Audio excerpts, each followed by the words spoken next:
Hi everyone, this is part 3 of my weekly question and answer video. I'm answering questions from the last Q&A video I did last Monday. Please ask me anything. Tell us your locations, please, and I will answer them in the next Q&A video next Monday. So I'm going to start right in. There's a lot of questions. Dylan from Lexington, Kentucky. Hello. I'm still recovering from an abusive, mentally, emotionally, physically relationship with a borderline. I haven't been the best at going no contact. I just care too deeply for this person, even knowing what they've done. My question is, how do I overcome the nearly constant feeling of ridicule and embarrassment? Everything that I've confided in this person has been spread between their friends, family, and even their new source. They did so just to hurt me. So that's called danger, okay? This person is emotionally dangerous, and we stay away from danger. You're asking me, how do I overcome constant ridicule and embarrassment? Stay away from it, okay? I know that I hope that doesn't sound facetious to you, but I got to tell you, we stay out of emotionally dangerous situations. We don't try to control them or people, right? And if something hurts, we stop doing it. I can tell that we need some real cognitive awareness here. Real. Because you said you care too deeply for this person, even when they hurt you on purpose. You said she's doing it to you on purpose, and that's called abuse. Intentionally hurting someone is abuse. This person is abusing you. When someone says I love or I care deeply about my abuser, I hope, Dylan, that you're saying, yeah, wow, that doesn't make sense. And this is cognitive information that we are blocking or misconstruing, lying to ourselves, believing her lies. Get help, please, Dylan. Have somebody help you with this, okay? This can be so damaging. It can go on for years without the help that we need. You're not doing your best at no contact. Get help, please. Really understand this. This is dependency. I need them. Your brain, for some reason, believes that you need this person, and that's dependency. The more you learn about yourself, Dylan, the more you'll realize that she feels really bad. The more you'll realize that she doesn't value the same morals you value. The more you'll realize that she never gave you what you need. And then the more you'll realize that you don't really want her in your life. You're struggling with this, I see. And you're making choices that are unhealthy and bad for you. This is damaging. This will damage you further. So I strongly suggest you get the help. This isn't something that I can just say, here, Dylan, this is it. Okay, we're done. All done. You got it. This is a long, long process to change this thing and make ourselves feel a lot better and protect ourselves from ever doing this again. Okay? Really sad. I'm really sorry, Dylan. You don't deserve this. You don't. We gotta step up our self-worth. Only you has to believe that. Doesn't matter what other people think. It doesn't matter what I tell you, Dylan. You've got to feel worthy inside that your life is worth more than this, that your life is more important than this. And once you know that, maybe you can at least stop it.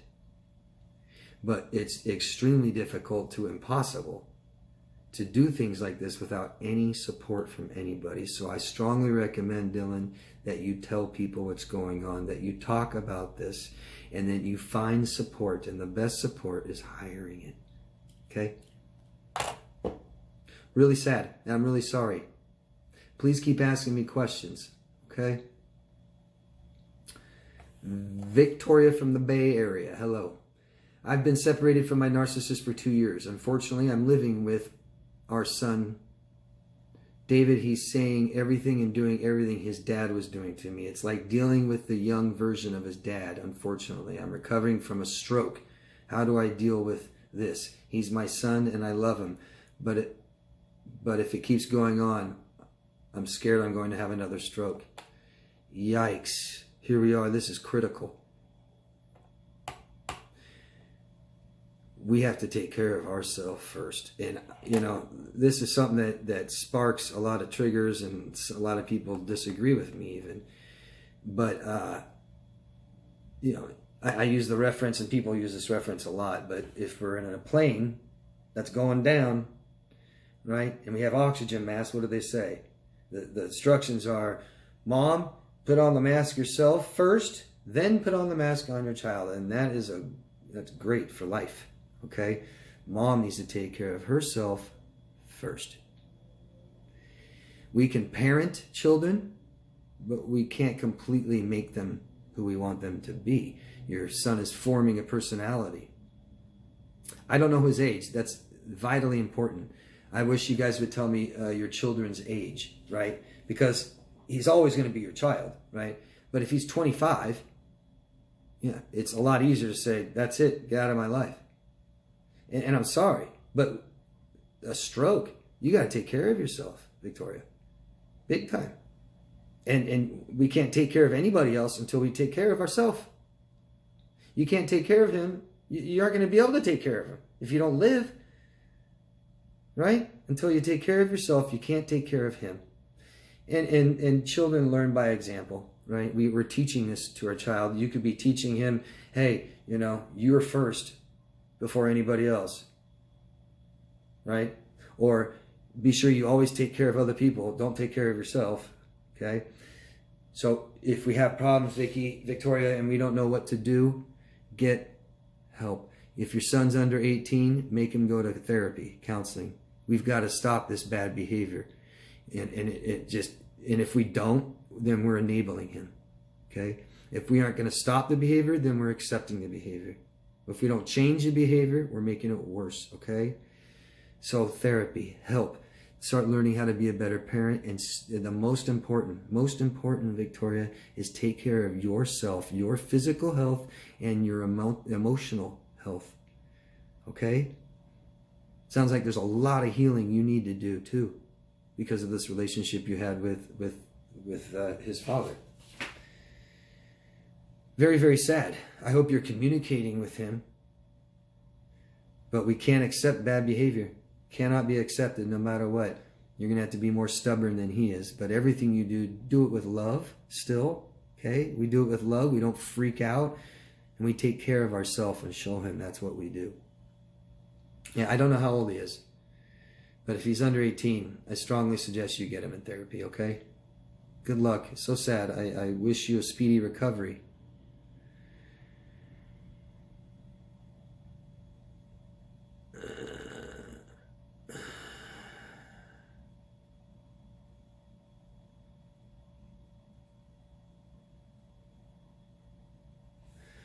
Vic from New Zealand would love to hear your view on my situation.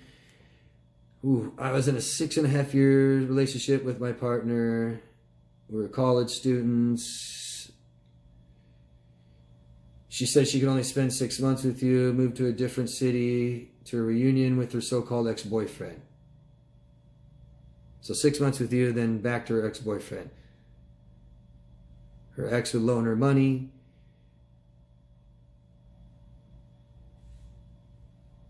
Okay. So she said, to make our relationship stronger, we need to buy a house. Then you bought a house, and then she said you need to buy her mom a house to be happy. Very, very sad. There's just a bunch here, and I just don't want to take a bunch of time reading it. I've read it once already, and now I remember. This felt bad the whole time, didn't it? And she's exploitative. She exploited you, okay? One of the first signs in abusive, neglectful relationships is financial abuse or exploitation. It's really important. I say this a lot so that we know. We always want red flags, signs to look for, okay? Not only is is that always start first, right? And think about it, guys. Guys, really easy for this to happen to, right? We always want to pay for everything. You can't do that. You can't do that. Not even on the first 5 dates. You can't pay for all 5 dates. You can't do that. I don't care how much money you have. I don't care if you don't care, you don't mind. It doesn't work that way. Trust me. It doesn't work that way. She's got to pay too. And when you're together, you keep finances separate. You can have a joint bank account when you're married, and that's what you use to pay the bills, and say she's the breadwinner or just you're the breadwinner, and you split that money in half, and she gets some and you get some, and you use the rest to pay the bills, right? We've got to have reciprocation, period, even in finances. And I understand one person makes money and the other person doesn't make any money. Well, what's the other person do? Take care of the house, the children? Okay. Right? Just like you get to enjoy her clean house that she made and the food she cooked for you, and she takes care of the children, you get to enjoy that, and you don't have to do that, but you're working and she gets to enjoy your money. And not all of it. It's just so vitally important that we do this. This is so sad. I'm so sorry. I can't imagine how much money you spent on all this, on a couple houses. We need to grieve. We need to heal, learn, and understand.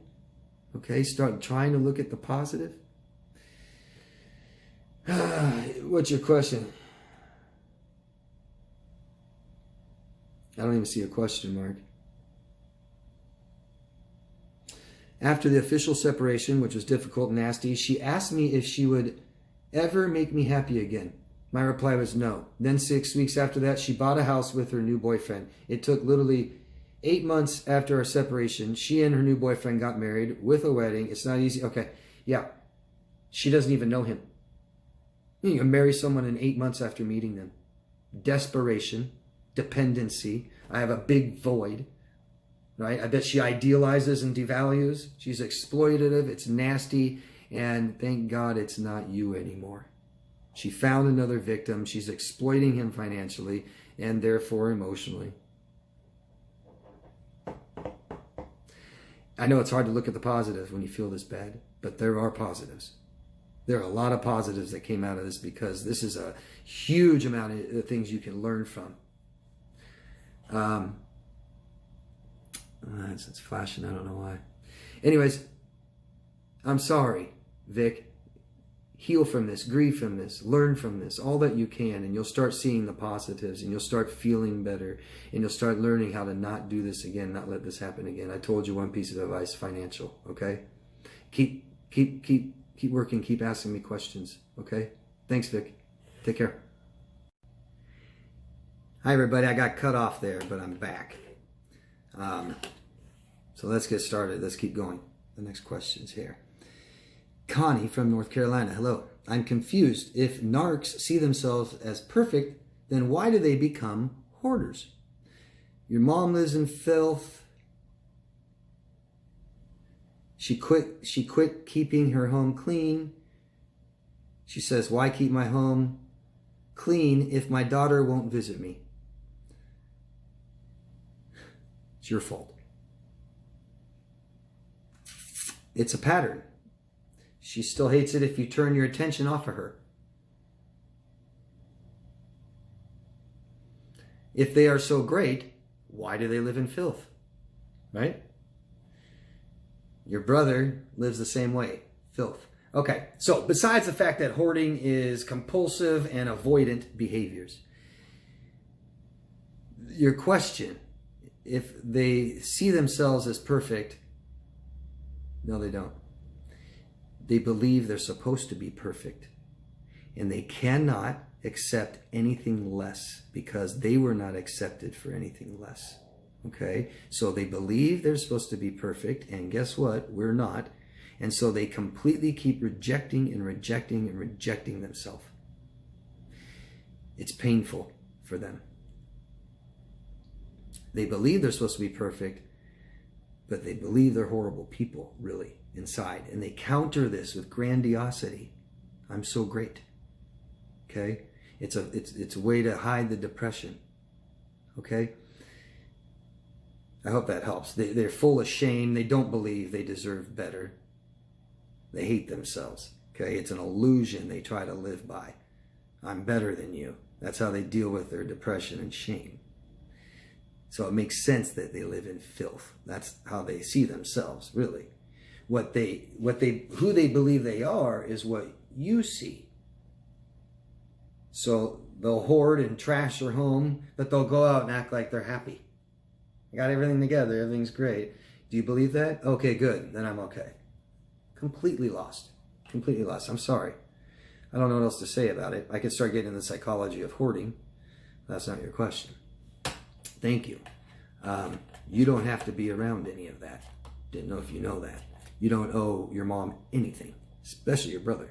Okay? I'm sorry that the illusion was that you have to be there for her and not be there for yourself and forget how you feel. It feels gross to go over there. I don't mean it's gross. I mean it feels gross inside. So stop doing it. Okay? Thank you. Don't know where you're from. Please tell us your locations. People, after seeing this in more than one narcissist, I guess I found something strange on their behavior. What I notice is their sense of humor is not like the sense of humor of the rest people. I'm not saying it is just different, but it's like it's sick.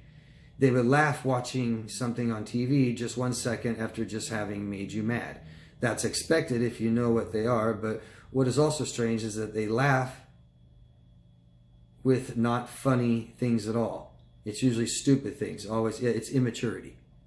I remember I was speaking to a crowd of people once, and I said, yeah, people that laugh, right, when they're nervous, laugh, it's immaturity. I said that once, and I had a couple women go, oh, I do that. And I said, you're immature.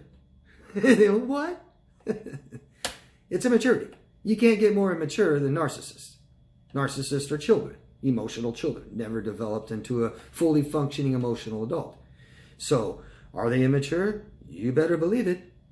I tell everybody, you want to make sense of their behavior, shrink them down to the little child they are. We were all children.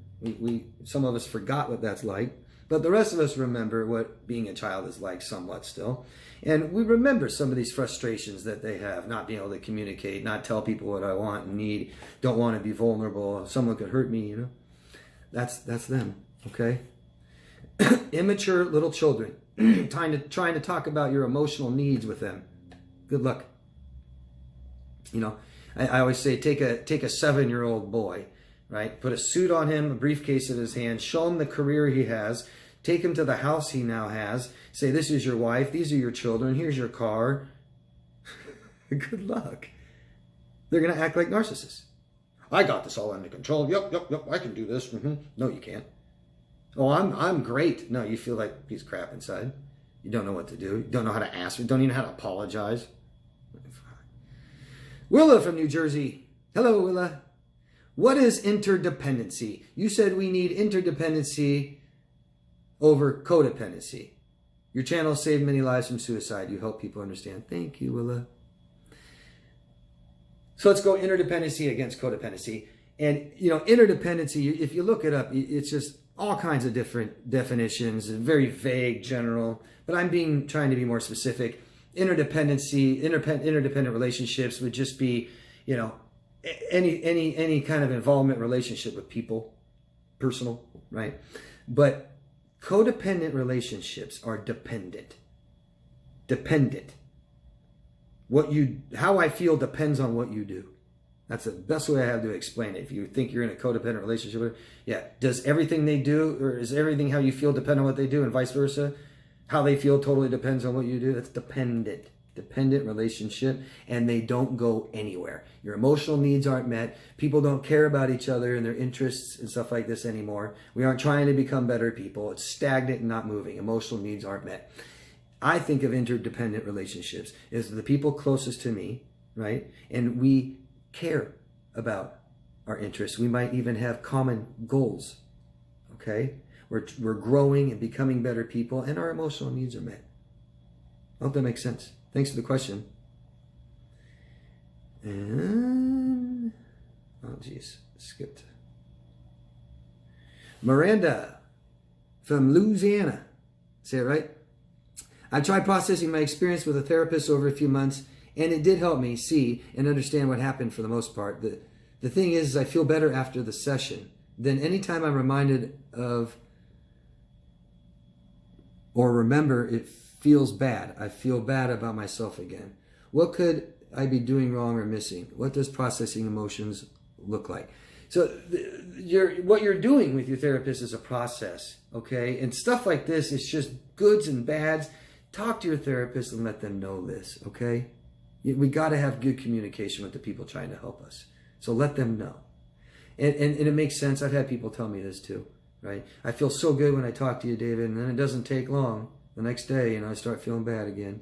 It's because we have to be reminded of who we are. We have to remind ourselves of who we are. We forget things, okay? We forget that I don't really love my abuser. We forget that they feel bad and don't give me what I need, and then our brain takes over, right? If we aren't connected to ourself, we become more connected to our brain. This is not ourself. And the more we listen to this, the more in trouble we get in.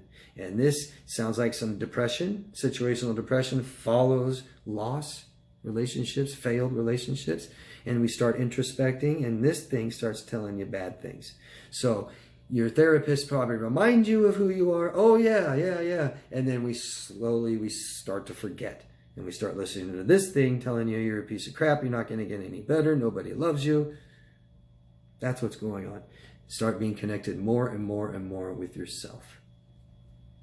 We eliminate stress out of our life because stress makes that worse too. So I hope you're managing your life well and your relationships well. There might be some stress in your life you're not aware of. People with stress disorders like PTSD aren't aware of the stressors in their life. Okay? Have your therapist evaluate all your relationships. Tell them, I want to evaluate my whole life and I want to find out any stress I have. I need help managing or navigating through my relationships. That might be some of the issue, but just expect up and downs, okay? We have to chart this by a little bit time, right? Instead of I was feeling really good the last couple of days and now it's bad today. Now I'm not getting any better. I haven't done anything. I've gone backwards. Well, if you've been getting better over the weeks, over the months, right? And we have some bad days, but we're still getting better, okay? I hope that's what's happening. Speak to your therapist more, okay, about this? Thanks. Jennifer from United Kingdom, could you speak a little on living in the past and how learning the truth about our past and grieving from it brings us to the present, to the truth? Yeah, so emotions are negative experiences we've had with emotionally charged experiences, right? And if we left them open, we didn't process our emotions, they're left open. They're left open. So I've got, my dad, I'm not saying he did, but say my dad hit me when I was 7 and my mom told me she hates me at 8 and my parents, got a divorce at 10 and all these bad emotions are open and I need to process them and close them. Okay? I often talk about the illusion our parents made for us, right? If we don't break free of this illusion, we keep going with it and we keep not doing things for ourselves and we think it's bad. We've got to change this stuff. Grieving is grieving loss. If we feel like we had a lost childhood, couldn't have a childhood, we need to grieve that. If we can't have a relationship with our mom and dad, we grieve that loss. You guys may not even have thought of that, right? Mom's supposed to be this. And if mom was only this down here, what about all this other part I didn't get from mom? I loved my mom. I wanted my mom to love me back, but she didn't give me enough love. That's loss. And we grieve. We grieve our lost childhood. Okay? It's really hard to look forward when we have things in our past holding us back. I know today a lot of the attitudes from people, self-help and stuff like this, say that we stay in the present and we don't talk about the past. We forget about it. Doesn't work. Doesn't work. People, are getting rich and people are getting broke on this theory, and it doesn't work. We have to accept ourselves and how we feel, what happened to us, and we are totally rejecting ourselves. We also have to understand it, or we have shame and guilt. Thanks, Jennifer.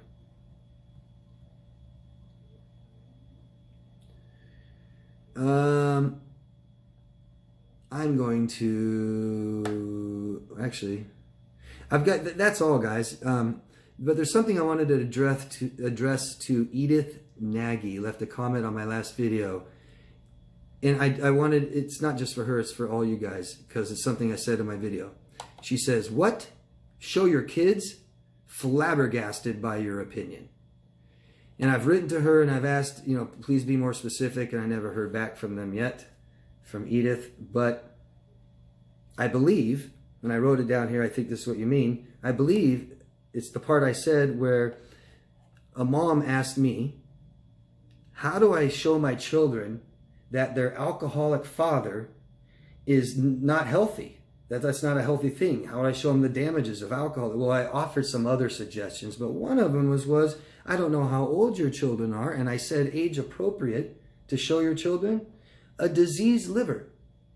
That's one thing. Show the damage it does to our body. And I think that's what you are flabbergasted by, because that's the only thing I said show your kids to. Now, this is age appropriate, and I said that. She didn't state how old the children are. And what I was wondering is, what if the children are 17, 16? Can we show them a diseased liver? How about just a photo? So that's where I was going with it. If I offended anybody or flabbergasted anyone else, I'm sorry. I hope I explained myself. Please ask questions. You know, let's talk about things instead of that was horrible and run away. Just tell me you didn't like it. I love your opinions. I love to hear them. And maybe I could help you understand more so you're not so flabbergasted or appalled or offended. Yeah, I don't think that's a bad opinion. That's just my opinion. You don't have to accept it. It could be totally wrong. You know, opinions aren't wrong or right. Facts are. But yeah, that's what I meant. And I just want to be clear on the things that I say. So thanks for bringing that to my attention, Edith. And if that's not what, if you're watching this, you probably aren't watching this anymore. But if you are, please tell me what it was. And if that was it, tell me what you think. I'd like to hear more. I hope I clarified this up maybe a little bit to other people who were offended by that. I can see that. You know, we all have different opinions and we are all different parents and do things differently. There's not only one way. That's right. But I think that's a really good way, right? Let's not try to always protect our children to the point where they don't learn. You know what I mean?